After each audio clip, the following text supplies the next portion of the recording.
شروع اللہ کا نام لے کر جو بڑا مہربان نہایت رحم والا ہے۔ طٰہٰ، اے نبی صلی اللہ علیہ وآلہ وسلم، ہم نے تم پر قرآن اس لیے نازل نہیں کیا کہ تم مشقت میں پڑ جاؤ، مگر ہر اس شخص کی نصیحت کے لیے نازل کیا ہے جو خوف رکھتا ہے۔ یہ اس ذات کا اتارا ہوا ہے جس نے زمین اور اونچے اونچے آسمان بنائے، یعنی رحمان، جو عرش پر جلوہ افروز ہوا۔ جو کچھ آسمانوں میں ہے اور جو کچھ زمین میں ہے اور جو کچھ ان دونوں کے بیچ میں ہے اور جو کچھ مٹی کے نیچے ہے، سب اسی کا ہے۔ اور اگر تم پکار کر بات کہو تو کیا ہے، وہ تو آہستہ کہی ہوئی اور نہایت پوشیدہ بات تک کو جانتا ہے۔ اللہ وہ معبود برحق ہے کہ اس کے سوا کوئی معبود نہیں ہے، اس کے سب نام اچھے ہیں۔ اور کیا تمہیں موسیٰ کے حال کی خبر ملی ہے؟ جب انہوں نے آگ دیکھی تو اپنے گھر والوں سے کہا کہ تم یہاں ٹھہرو، میں نے آگ دیکھی ہے، میں وہاں جاتا ہوں، شاید اس میں سے میں تمہارے پاس انگارہ لاؤں یا آگ کے مقام سے اپنا رستہ معلوم کر سکوں۔ پھر جب وہ وہاں پہنچے تو آواز آئی کہ اے موسیٰ، میں تو تمہارا پروردگار ہوں، تو اپنے جوتے اتار دو، تم یہاں پاک میدان یعنی طویٰ میں ہو، اور میں نے تم کو منتخب کر لیا ہے، تو جو حکم دیا جائے اسے سنو۔ بے شک میں ہی اللہ ہوں، میرے سوا کوئی معبود نہیں، تو میری عبادت کیا کرو اور میری یاد کے لیے نماز پڑھا کرو۔ قیامت یقیناً آنے والی ہے، میں چاہتا ہوں کہ اس کے وقت کو پوشیدہ رکھوں تاکہ ہر شخص جو کوشش کرے اس کا بدلہ پائے۔ تو جو شخص اس پر ایمان نہیں رکھتا اور اپنی خواہش کے پیچھے چلتا ہے، کہیں تم کو اس کے یقین سے روک نہ دے، تو اس صورت میں تم ہلاک ہو جاؤ۔ اور اے موسیٰ، یہ تمہارے داہنے ہاتھ میں کیا ہے؟ انہوں نے کہا، یہ میری لاٹھی ہے، اس پر میں ٹیک لگاتا ہوں اور اس سے اپنی بکریوں کے لیے پتے جھاڑتا ہوں، اور اس میں میرے اور بھی کئی فائدے ہیں۔ فرمایا کہ موسیٰ اسے زمین پر ڈال دو، تو انہوں نے اس کو ڈال دیا اور وہ یکا یک سانپ بن کر دوڑنے لگا۔ فرمایا کہ اسے پکڑ لو اور ڈرنا مت، ہم اس کو ابھی اس کی پہلی حالت پر لوٹا دیں گے، اور اپنا ہاتھ اپنی بغل میں دبا لو کہ وہ کسی عیب و بیماری کے بغیر سفید چمکتا دمکتا نکلے گا۔ یہ دوسری نشانی ہے تاکہ ہم تمہیں اپنے بڑے بڑے نشانات دکھائیں۔ تم فرعون کے پاس جاؤ کہ وہ سرکش ہو رہا ہے۔ کہا، اے میرے پروردگار، اس کام کے لیے میرا سینہ کھول دے اور میرا کام آسان کر دے، اور میری زبان کی گرہ کھول دے تاکہ وہ میری بات سمجھ لیں، اور میرے گھر والوں میں سے ایک کو میرا وزیر یعنی مددگار مقرر فرما، یعنی میرے بھائی ہارون کو۔ اس سے میری کمر کو مضبوط کر اور اسے میرے کام میں شریک کر، تاکہ ہم تیری بہت سی تسبیح کریں اور تجھے کثرت سے یاد کریں، تو ہم کو ہر حال میں دیکھ رہا ہے۔ فرمایا، موسیٰ، تمہاری دعا قبول کی گئی، اور ہم نے تم پر ایک بار اور بھی احسان کیا تھا جب ہم نے تمہاری والدہ کو الہام کیا تھا جو تمہیں بتایا جاتا ہے۔ وہ یہ تھا کہ اسے یعنی موسیٰ کو صندوق میں رکھو، پھر اس صندوق کو دریا میں ڈال دو، تو دریا اس کو کنارے پر ڈال دے گا، اور میرا اور اس کا دشمن اسے اٹھا لے گا۔ اور موسیٰ، میں نے تم پر اپنی طرف سے محبت ڈال دی، اور اس لیے کہ تم میرے سامنے پرورش پاؤ۔ جب تمہاری بہن وہاں فرعون کے ہاں گئی اور کہنے لگی کہ میں تمہیں اس کا پتہ دوں جو اس کو پالے پوسے، تو اس طریق سے ہم نے تم کو تمہاری ماں کے پاس پہنچا دیا تاکہ ان کی آنکھیں ٹھنڈی ہوں اور وہ رنج نہ کریں۔ اور تم نے ایک شخص کو مار ڈالا تھا تو ہم نے تم کو غم سے نجات دی، اور ہم نے تمہاری کئی بار آزمائش کی، پھر تم کئی سال اہل مدین میں ٹھہرے رہے۔ پھر اے موسیٰ، تم ایک اندازے پر آ پہنچے، میں نے تم کو اپنے کام کے لیے بنایا ہے، تو تم اور تمہارا بھائی دونوں ہماری نشانیاں لے کر جاؤ، اور میری یاد میں سستی نہ کرنا۔ دونوں فرعون کے پاس جاؤ کہ وہ سرکش ہو رہا ہے، اور اس سے نرمی سے بات کرنا، شاید وہ غور کرے یا ڈر جائے۔ دونوں کہنے لگے کہ اے ہمارے پروردگار، ہمیں خوف ہے کہ وہ ہم پر زیادتی کرنے لگے یا زیادہ سرکش ہو جائے۔ اللہ نے فرمایا کہ ڈرو مت، میں تمہارے ساتھ ہوں کہ سنتا اور دیکھتا ہوں۔ اچھا، تو اس کے پاس جاؤ اور کہو کہ ہم آپ کے پروردگار کے بھیجے ہوئے ہیں، تو بنی اسرائیل کو ہمارے ساتھ جانے کی اجازت دیجیے اور انہیں عذاب نہ کیجیے۔ ہم آپ کے پاس آپ کے پروردگار کی طرف سے نشانی لے کر آئے ہیں، اور جو ہدایت کی بات مانے اس کو سلامتی ہو۔ ہماری طرف یہ وحی آئی ہے کہ جو جھٹلائے اور منہ پھیرے اس کے لیے عذاب تیار ہے۔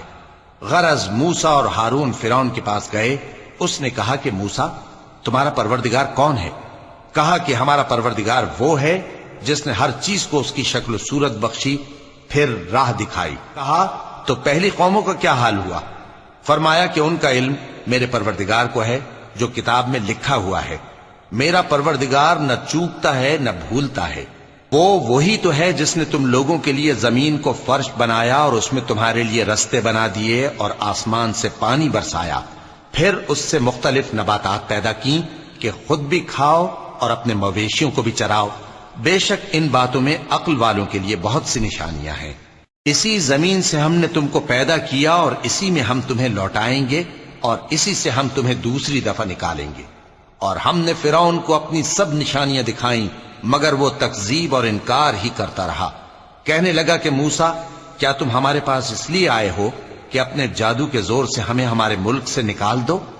تو ہم بھی تمہارے مقابل ایسا ہی جادو لائیں گے، تو ہمارے اور اپنے درمیان ایک وقت مقرر کر لو کہ نہ تو ہم اس کے خلاف کریں اور نہ تم، اور یہ مقابلہ ایک ہموار میدان میں ہوگا۔ موسیٰ نے کہا کہ آپ کے لیے یوم زینت کا وعدہ ہے اور یہ کہ لوگ اس روز دن چڑھے اکٹھے ہو جائیں۔ تو فرعون لوٹ گیا اور اپنے سامان جمع کر کے پھر آیا۔ موسیٰ نے ان جادوگروں سے کہا کہ یہ تمہاری بربادی ہوگی، اللہ پر جھوٹ نہ باندھو، وہ تمہیں عذاب سے فنا کر دے گا، اور جس نے جھوٹ باندھا وہ نامراد رہا۔ تو وہ باہم اپنے معاملے میں جھگڑنے اور چپکے سرگوشی کرنے لگے۔ کہنے لگے یہ دونوں جادوگر ہیں، چاہتے ہیں کہ اپنے جادو کے زور سے تم کو تمہارے ملک سے نکال دیں اور تمہارے بہترین مذہب کو نابود کر دیں۔ تو تم جادو کا سامان اکٹھا کر لو اور پھر قطار باندھ کر آؤ۔ آج جو غالب رہا وہی کامیاب ہوا۔ جادوگر بولے کہ موسیٰ، یا تو تم اپنی چیز ڈالو یا ہم اپنی چیزیں پہلے ڈالتے ہیں۔ موسیٰ نے کہا بلکہ تم ہی پہلے ڈالو۔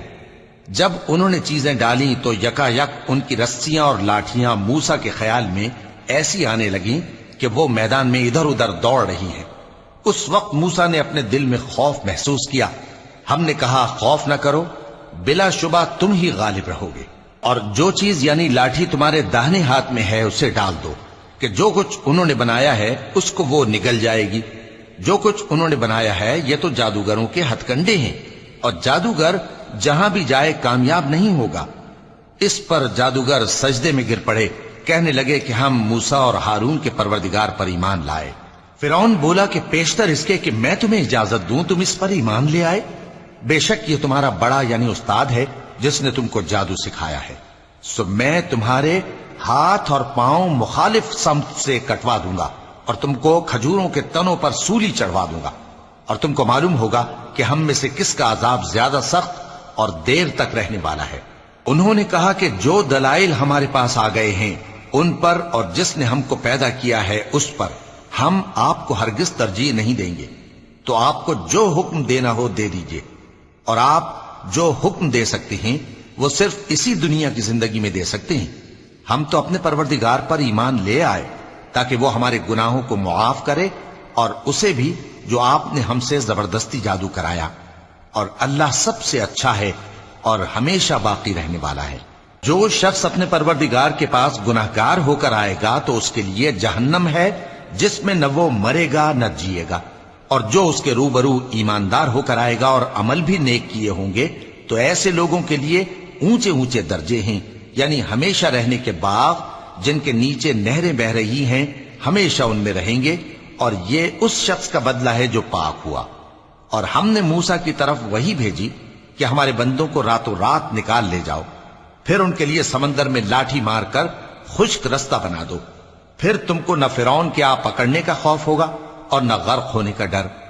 پھر فرعون نے اپنے لشکروں کے ساتھ ان کا تعاقب کیا تو سمندر کی موجوں نے ان پر چڑھ کر انہیں ڈھانک لیا یعنی ڈبو دیا، اور فرعون نے اپنی قوم کو گمراہ کر دیا اور سیدھے رستے پر نہ ڈالا۔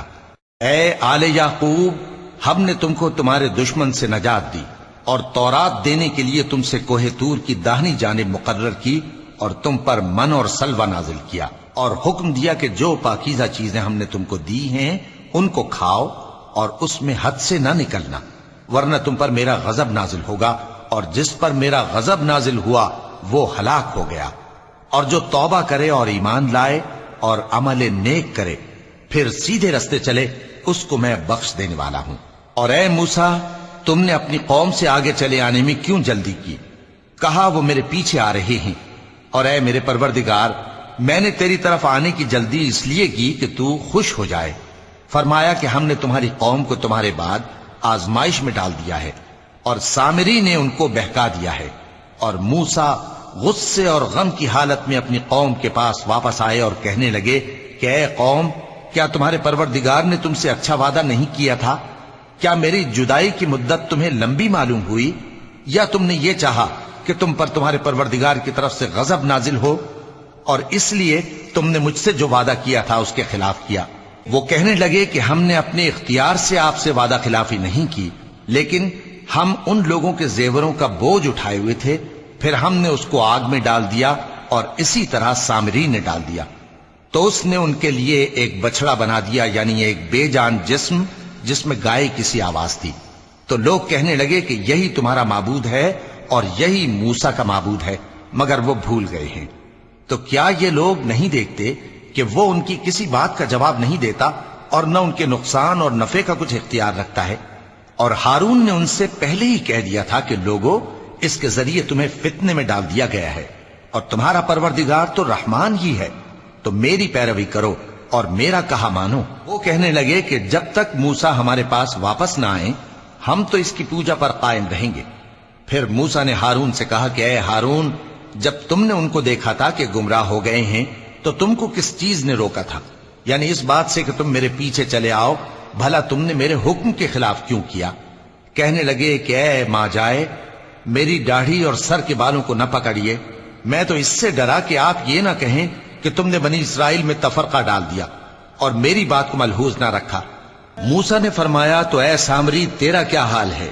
اس نے کہا کہ میں نے ایسی چیز دیکھی جو اوروں نے نہیں دیکھی، تو میں نے فرشتے کے نقش پا سے مٹی کی ایک مٹھی بھر لی، پھر اس کو بچڑے کے جسم میں ڈال دیا، اور مجھے میرے جی نے اس کام کو اچھا بتایا۔ موسیٰ نے کہا جا، تجھ کو دنیا کی زندگی میں یہ سزا ہے کہ کہتا رہے کہ مجھ کو ہاتھ نہ لگانا، اور تیرے لیے ایک اور وعدہ ہے، یعنی عذاب کا جو تجھ سے ٹل نہ سکے گا، اور جس معبود کی پوجا پر تو جمع ہوا تھا اس کو دیکھ، ہم اسے جلا دیں گے، پھر اس کی راکھ کو اڑا کر دریا میں بکھیر دیں گے۔ تمہارا معبود تو اللہ ہی ہے، جس کے سوا کوئی معبود نہیں، اس کا علم ہر چیز پر محیط ہے۔ اس طرح ہم تم سے وہ حالات بیان کرتے ہیں جو گزر چکے ہیں، اور ہم نے تمہیں اپنے پاس سے نصیحت کی کتاب عطا فرمائی ہے۔ جو شخص اس سے منہ پھیرے گا وہ قیامت کے دن گناہ کا بوجھ اٹھائے گا۔ ایسے لوگ ہمیشہ اس عذاب میں مبتلا رہیں گے، اور یہ بوجھ قیامت کے روز ان کے لیے برا ہوگا، جس روز سور پھونکا جائے گا، اور ہم گناہگاروں کو یوں اکٹھا کریں گے کہ ان کی آنکھیں نیلی نیلی ہوں گی۔ تو وہ آپس میں آہستہ آہستہ کہیں گے کہ تم دنیا میں صرف 10 ہی دن رہے ہو، جو باتیں یہ کریں گے ہم خوب جانتے ہیں۔ اس وقت ان میں سب سے اچھی راہ والا یعنی عاقل و ہوش مند کہے گا کہ نہیں، بلکہ صرف ایک ہی روز ٹھہرے ہو۔ اور اے نبی صلی اللہ علیہ وآلہ وسلم، لوگ تم سے پہاڑوں کے بارے میں دریافت کرتے ہیں، کہہ دو کہ میرا رب ان کو راکھ بنا کر بکھیر دے گا، پھر زمین کو ہموار میدان کر چھوڑے گا جس میں تم کوئی نشیب و فراز نہ دیکھو گے۔ اس روز لوگ پکارنے والے کے پیچھے چلیں گے اور اس کی پیروی سے انحراف نہ کر سکیں گے، اور رحمان کے سامنے آوازیں پست ہو جائیں گی، تو تم ایک ہلکی آواز کے سوا کوئی آواز نہ سنو گے۔ اس روز کسی کی سفارش کچھ فائدہ نہ دے گی مگر اس شخص کی جسے رحمان اجازت دے اور اس کی بات کو پسند فرمائے۔ جو کچھ ان کے آگے ہے اور جو کچھ ان کے پیچھے ہے وہ اس کو جانتا ہے، اور وہ اپنے علم سے اللہ کے علم کا احاطہ نہیں کر سکتے۔ اور اس زندہ و قائم کے روبرو منہ لٹک جائیں گے، اور جس نے ظلم کا بوجھ اٹھایا وہ نامراد رہا، اور جو نیک کام کرے گا اور مومن بھی ہوگا تو اس کو نہ ظلم کا خوف ہوگا اور نہ نقصان کا۔ اور ہم نے اس کو اسی طرح کا قرآن عربی نازل کیا ہے، اور اس میں طرح طرح کے ڈراوے بیان کر دیے ہیں تاکہ لوگ پرہیزگار بنیں یا اللہ ان کے لیے نصیحت پیدا کر دے۔ تو اللہ جو سچا بادشاہ ہے، عالی قدر ہے، اور قرآن کی وحی جو تمہاری طرف بھیجی جاتی ہے اس کے پورا ہونے سے پہلے قرآن کے پڑھنے میں جلدی نہ کیا کرو، اور دعا کرو کہ میرے پروردگار مجھے اور زیادہ علم دے۔ اور ہم نے پہلے آدم سے عہد لیا تھا مگر وہ اسے بھول گئے اور ہم نے ان میں ارادے کی پختگی نہ پائی۔ اور جب ہم نے فرشتوں سے کہا کہ آدم کے آگے سجدہ کرو تو سب سجدے میں گر پڑے مگر ابلیس نے انکار کیا۔ اس پر ہم نے فرمایا کہ آدم، یہ تمہارا اور تمہاری بیوی کا دشمن ہے، تو یہ کہیں تم دونوں کو بہشت سے نہ نکلوا دے، پھر تم تکلیف میں پڑ جاؤ۔ یہاں تم کو یہ آسائش ہے کہ نہ بھوکے رہو نہ ننگے، اور یہ کہ نہ پیاسے رہو اور نہ دھوپ کھاؤ۔ پھر شیطان نے ان کے دل میں وسوسہ ڈالا اور کہا کہ آدم، بھلا میں تم کو ایسا درخت بتاؤں جو ہمیشہ کی زندگی کا باعث ہو اور ایسی بادشاہت کہ کبھی زائل نہ ہو؟ تو دونوں نے اس درخت کا پھل کھا لیا تو ان پر ان کی شرمگاہیں ظاہر ہو گئیں اور وہ اپنے اوپر بہشت کے پتے چپکانے لگے۔ اور آدم نے اپنے پروردگار کے حکم کے خلاف کیا تو وہ اپنے مقصد سے بے راہ ہو گئے۔ پھر ان کے پروردگار نے ان کو نوازا تو ان پر مہربانی سے توجہ فرمائی اور سیدھی راہ بتائی۔ فرمایا کہ تم دونوں یہاں سے نیچے اتر جاؤ، تم میں بعض کے دشمن ہوں گے، پھر اگر میری طرف سے تمہارے پاس ہدایت آئے تو جو شخص میری ہدایت کی پیروی کرے گا وہ نہ گمراہ ہوگا اور نہ تکلیف میں پڑے گا، اور جو میری نصیحت سے منہ پھیرے گا اس کی زندگی تنگ ہو جائے گی اور قیامت کو ہم اسے اندھا کر کے اٹھائیں گے۔ وہ کہے گا کہ میرے پروردگار، تو نے مجھے اندھا کر کے کیوں اٹھایا؟ میں تو دیکھتا بھالتا تھا۔ اللہ فرمائے گا کہ ایسا ہی چاہیے تھا، تیرے پاس ہماری آیتیں آئیں تو تو نے ان کو بھلا دیا، اسی طرح آج ہم تجھ کو بھلا دیں گے۔ اور جو شخص حد سے نکل جائے اور اپنے پروردگار کی آیتوں پر ایمان نہ لائے، ہم اس کو ایسا ہی بدلہ دیتے ہیں، اور آخرت کا عذاب بہت سخت اور ہمیشہ باقی رہنے والا ہے۔ تو کیا یہ بات ان لوگوں کے لیے موجب ہدایت نہ ہوئی کہ ہم ان سے پہلے بہت سے فرقوں کو ہلاک کر چکے ہیں جن کے رہنے کے مقامات میں یہ چلتے پھرتے ہیں؟ عقل والوں کے لیے اس میں بہت سی نشانیاں ہیں۔ اور اگر ایک بات تمہارے پروردگار کی طرف سے پہلے صادر اور جزائے اعمال کے لیے ایک میعاد مقرر نہ ہو چکی ہوتی تو نزول عذاب لازم ہو جاتا۔ پس جو کچھ یہ بکواس کرتے ہیں اس پر صبر کرو، اور سورج کے نکلنے سے پہلے اور اس کے غروب ہونے سے پہلے اپنے پروردگار کی تسبیح و تحمید کیا کرو، اور رات کی کچھ گھڑیوں میں بھی اس کی تسبیح کیا کرو، اور دن کے مختلف اوقات یعنی دوپہر کے وقت بھی، تاکہ تم خوش ہو جاؤ۔ اور کئی طرح کے لوگوں کو جو ہم نے دنیا کی زندگی میں آرائش کی چیزوں سے نوازا ہے تاکہ ان کی آزمائش کریں، ان پر نگاہ نہ کرنا، اور تمہارے پروردگار کی عطا فرمائی ہوئی روزی بہت بہتر اور باقی رہنے والی ہے۔ اور اپنے گھر والوں کو نماز کا حکم کرو اور اس پر قائم رہو۔ ہم تم سے روزی کے خواستگار نہیں بلکہ تمہیں ہم روزی دیتے ہیں، اور نیک انجام اہل تقوی کا ہے۔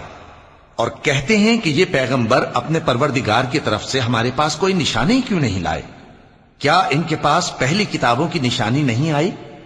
اور اگر ہم ان کو پیغمبر کے بھیجنے سے پیشتر کسی عذاب سے ہلاک کر دیتے تو یہ کہتے کہ اے ہمارے پروردگار، تو نے ہماری طرف کوئی پیغمبر کیوں نہ بھیجا کہ ہم ذلیل اور رسوا ہونے سے پہلے تیرے احکام کی پیروی کرتے۔ کہہ دو کہ سب نتائج اعمال کے منتظر ہیں، سو تم بھی منتظر رہو، ان قریب تم کو معلوم ہو جائے گا کہ دین کے سیدھے رستے پر چلنے والے کون ہیں اور جنت کی طرف راہ پانے والے کون ہیں، ہم یا تم۔ صدق اللہ العظیم۔